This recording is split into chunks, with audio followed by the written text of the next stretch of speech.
Hi, thanks for hitting play. Linnell here. Usually I write, but I thought I would branch out into video mode so that you can multitask while tuning in. I know it's hard to find time to sit down and read, so hence the video. You can multitask. What I want to talk to you about today are the local elections. As you well know, this is a year for local elections, and they're so very, very important.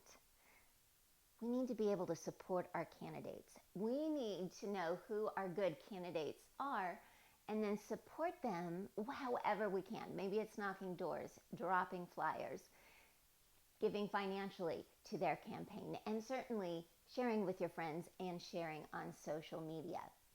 So briefly, let me take you through what I envision it would be like to be a student in the public school system today, to help really hone in on why we've got to get great people elected to our local school boards.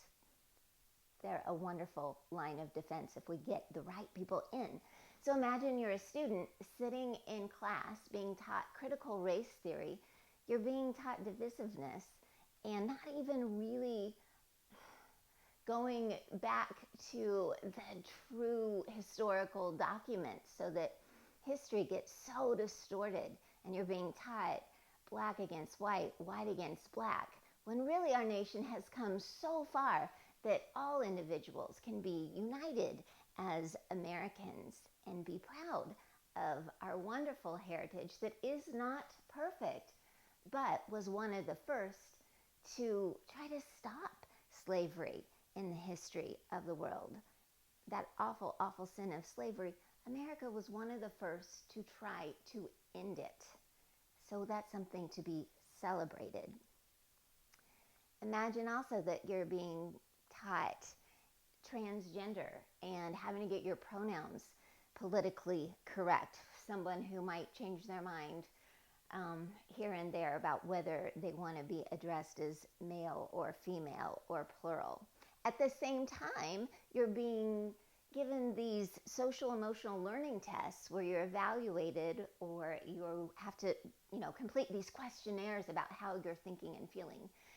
Maybe the questionnaires bring up destructive thoughts that you weren't even thinking until you took the questionnaire. So you're sitting in class learning diversity, equity, inclusion, where you're like, well, can't we just go by standards and let people be people? Meantime, sitting in the classroom, where's the real learning? We need the basics of reading, writing, and arithmetic so that we can express ourselves as a society in the written and in the spoken word. We need financial literacy and just good math skills to get by in the modern world or at any time in history. These core topics are being excluded at the expense of divisive and very destructive ideology. Take sex ed, for example. I do not want to get into the details, but they are having to listen to in class, which they can opt out, but not everybody knows that. Nevertheless, very destructive sexual habits are being promoted in the classroom, as opposed to habits that promote a family and promote a family structure that allows for the family to financially look out for itself and not have to rely on the government. But look a little deeper and you think, well, you know what?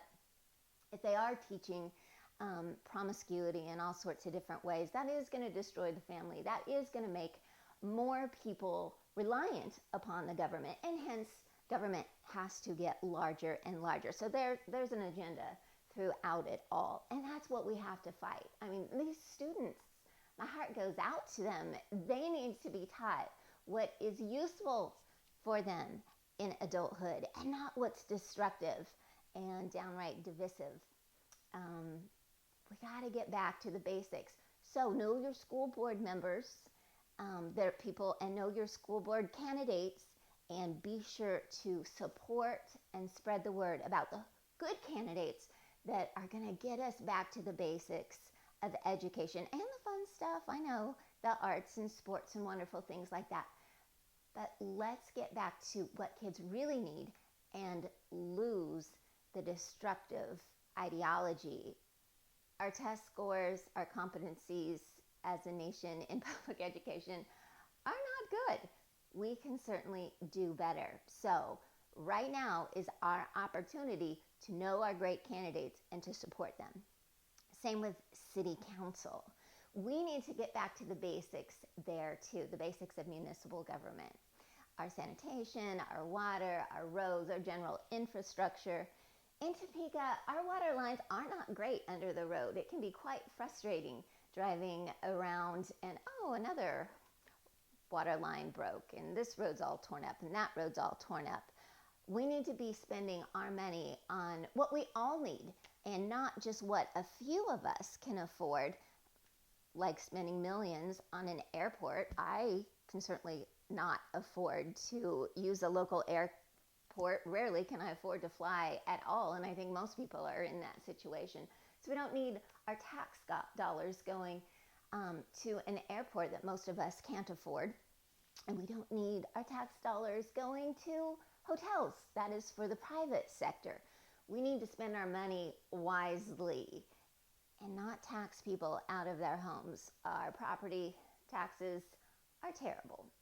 We need some property tax relief as well. So know your city council candidates that are going to stand up for the individual, for you keeping your hard-earned dollars.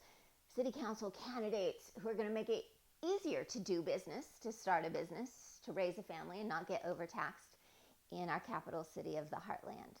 So I encourage you once again, know your candidates, support your candidates, go to fundraisers, give individually to their campaigns.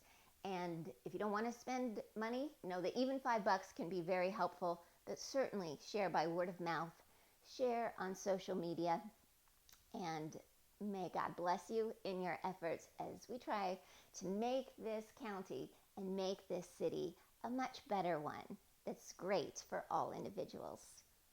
Thank you.